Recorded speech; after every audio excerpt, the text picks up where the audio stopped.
भाजपच्या मुस्लिम उमेदवाराचा बिनविरोध विजय, निकालाची राज्यात चर्चा. काँग्रेसच्या बालेकिल्ल्यात शेवटच्या क्षणी राजकीय गणित बदलले. भिवंडी निजामपूर महानगरपालिकेच्या निवडणुकीत अर्ज माघारी घेण्याच्या शेवटच्या दिवशी मोठी राजकीय घडामोड घडलेली असून भारतीय जनता पक्षाने बिनविरोध विजयांची हॅट्रिक साधत आपली ताकद दाखवून दिली आहे. शेवटच्या क्षणी विरोधकांकडून अर्ज माघारी घेतले गेल्याने भाजपाचे तब्बल 5 उमेदवार बिनविरोध विजयी झाले असून याआधी जाहीर झालेल्या एका जागेसह भाजपाचे एकूण 6 उमेदवार बिनविरोध निवडून आले आहेत.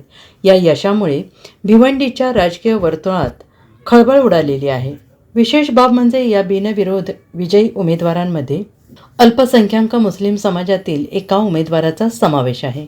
त्यामुळे भाजपाने केवळ राजकीय बळकटीच दाखवली नाही तर सामाजिक समावेशकतेचाही संदेश दिल्याची चर्चा शहरात सुरू आहे.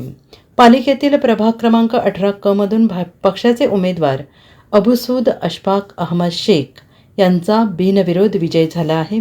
स्थानिक स्वराज्य निवडणुकीत भाजपाने केरळमध्ये देखील असाच प्रयोग केला होता.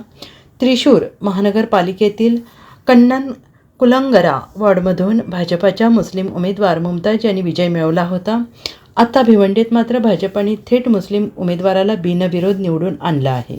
अर्ज माघारीच्या अखेरच्या तासापर्यंत चित्र अस्पष्ट असताना शेवटच्या क्षणी घडलेल्या घडामोडींमुळे भाजपाची विजयी घोडदौड वेगाने पुढे सरकली आहे.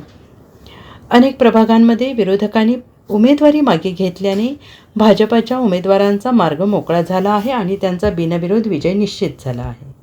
Bureau report SBN Marathi, Bhiwandi.